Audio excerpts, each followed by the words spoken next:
Quarter-liter motorcycles are a very exciting entry point into the world of motorcycling.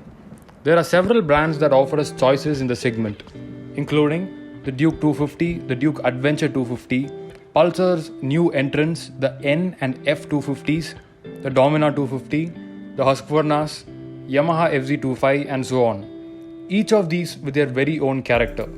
Moreover, with a few 150cc motorcycles being priced on par with the 250s, the 250cc now seems tempting for giving a segment jump with the choices lined up in the ever-evolving Indian market. The Suzuki Gixxer 250 and the Suzuki Gixxer SF 250 are the Japanese automakers' contenders at the quarter-liter market. Among all the options available in the 250cc motorcycles, the Gixxer SF 250 is the only fully fad offering. Sounds a bit surprising, which in fact made me to freeze my buying decision and go for it. Here's my take on the motorcycle. Welcome to Shift and Surge, one of your best sources for quality automobile content. Starting off with the visual appeal, the motorcycle is great to look at from all angles, and the 100th anniversary Triton blue/silver color that represents Suzuki's heritage from its earlier Grand Prix motorcycles in the 1960s just add to this. The Suzuki brand name is present all over the motorcycle, and the Suzuki logo on the tank is red in color, along with the SF logo. X-Star branding on the side and the neon green rim stickers further adds to this appeal. Brushed alloy wheels have a good design, are chunky and great to look at. I like the bike most from the rear end, where it looks superb. From the side, the bike looks front heavy, and the windshield doesn't seem as raised, that makes it look more like a sports tourer than a sports bike. The front portion is great to look at. The headlights end at a sharp point up front, making it look like a bird's beak. The engine is bronzed out and good to look at. The bike is muscular with well-designed creases all over and is beefy to look at in person than what is visible in the video. On the whole, the bike is a looker and will definitely grab attention when on the road. The bike comes with two color options at the moment, the Triton Blue and the Matte Black. Both are great to look at, but it takes more effort to maintain the matte black version in its meticulous condition. You also get several options and accessories which you can fit the bike with. Sliders, however, are not provided as an option and would be a great inclusion. Before moving on with the video, make sure you stay subscribed to the channel for more quality automobile content. This may be a small gesture from your side, but it means a lot to us. Thank you. Quality of plastics used are very good, even though you tend to hear squeaks when you press them hard. Get on the bike and you are sure to notice the engine's refinement. It's very good, typical of a Japanese automaker. The Suzuki oil cooling system, like the name suggests, cools the hot engine oil, and the cooled oil is routed through the cylinder head to cylinder, where the engine oil cools the entire engine. This is an ingenious and efficient technology. I've ridden the motorcycle for a while now in varying conditions, and heat is not really an issue at all. The SOCS does its job very well, to the point where you will forget the fact that it is not liquid cooled. Power delivery is lenient, tractable, and doesn't feel underpowered in any situation, be it the highway or the city. The throttle action is a bit long for my comfort, and I have to keep my wrists in an uncomfortable position to rock the throttle. This factor has room for improvement. Torque is available throughout the rev band, and engine doesn't stress much either, thanks to its displacement. The meat of the power is unleashed over the 5000 rpm mark and can go up to 10,000 rpm from there.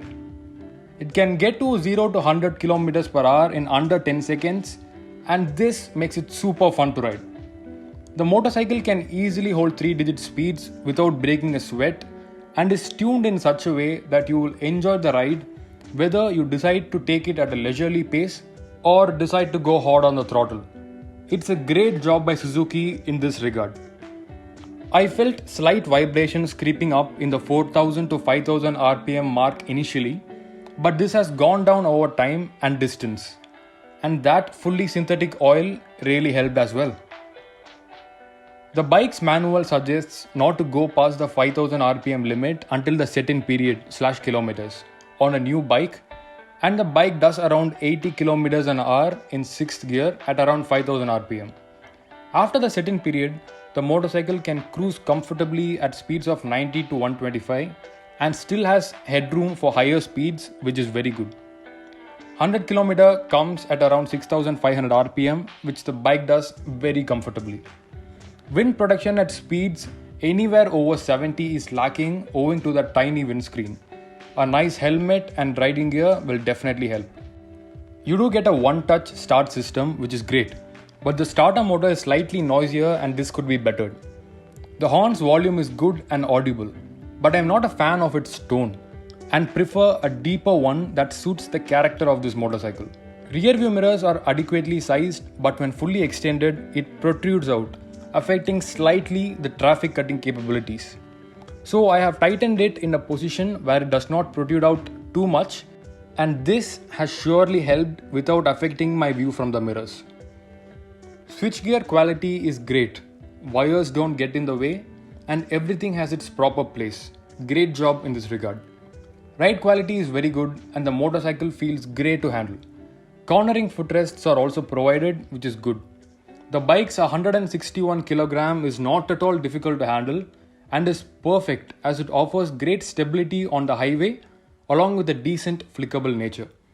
For the purpose of a comparison, the motorcycle isn't as flickable as, say, an MT-15, but is more flickable than a Dominar, offering a good balance. Cornering clearance offered is good and Suzuki has made sure nothing gets in the way of your sporting needs. I also haven't faced any issues with the ground clearance. Suspension is on the harder side and you will feel the bumps when riding slow. Speed up and these even out and offer good stability. The motorcycle tends to have a bit of a nosedive even in normal braking condition, and this takes a toll on the wrists unless we have the right riding position while gripping the tank with our legs. However, this issue can be solved to an extent by using a high density fork oil.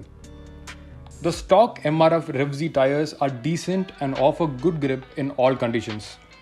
If you are looking for munching more miles on the track and are looking to ride hard, the bike is more capable with a better set of tires like, say, Metzeler's or even Michelin's.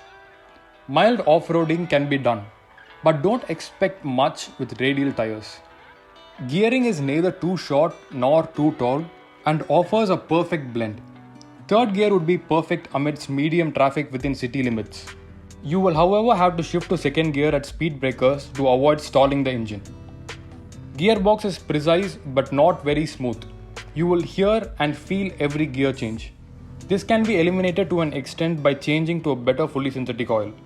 Once I had this changed, there was a noticeable change in the gear shifts for the better.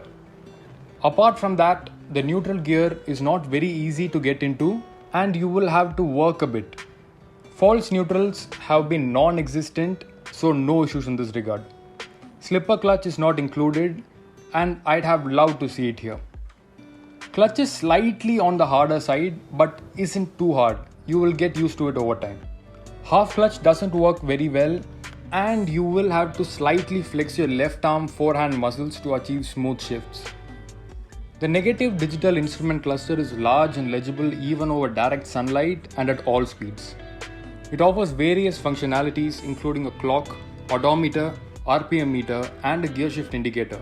This can be configured with relation to the RPM according to your riding preference for flashing up. It also has a fuel level indicator and a low fuel indicator. Split seats are good to look at and accommodating as well. The riding triangle is comfortable, the foot pegs aren't too aggressive nor too comfortable, they are placed to achieve the perfect place. You sit almost upright with a slight lean forward. You get a feeling that you are on the bike and not in it, as is the case of, say, an R15. The front seat is large and offers the option of sitting at the front edge of the seat to get a comfortable riding posture, or to move back to the rear edge of the front seat to get an aggressive riding posture, which is a good thing. Rear seat is decently comfortable and flat as well. Grips offered for the passenger is well made and in the right position, but like most sports bike, you will have to hold the rider to ride safe. Other than this, the seats are a bit slippery and seat covers with better grips can improve comfort and safety. Below the rear seat, storage space is available to place the safety kit, your papers. Apart from this, there is also a latch that can hold your helmet securely. This is super helpful. The motorcycle provides with an average mileage of about 35 km overall on city and highway roads. This of course varies and can get close to 40 km per liter when riding at around 80 km in the highway, or can get close to 30 in narrow roads if you decide to wriggle the throttle out. Nonetheless, 35 km per liter is a very decent figure for the performance it offers and is a great balance between power and economy. LED headlights are powerful and offer good visibility in all conditions. Indicators are halogen and work well. However, LED indicators would have been a good addition. Reflective stickers are provided on the sides to improve visibility to oncoming traffic when turning. Tail light is LED as well and is sleek to look at. It offers great visibility for traffic even over longer distances. Brakes are adequate and offer decent stopping power. They do not offer a very sharp bite though and are beginner friendly as well. Owing to this nature of the brakes, you will tend to ride the bike more carefully and avoid situations where you will have to brake hard. Front brakes are the ones you will find yourself using more frequently because the rear brakes aren't as strong. This has room for improvement. Dual channel ABS has a high activity and will kick in quite early during braking. I've tested this over several surfaces, be it on or off-road.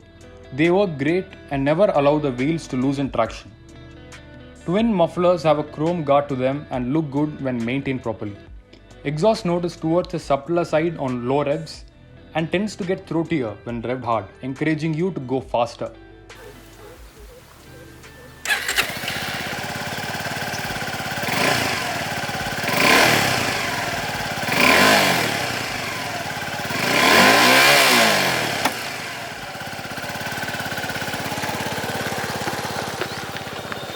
That said, I would prefer a slightly meatier exhaust considering that it is a high revving quarter liter motorcycle.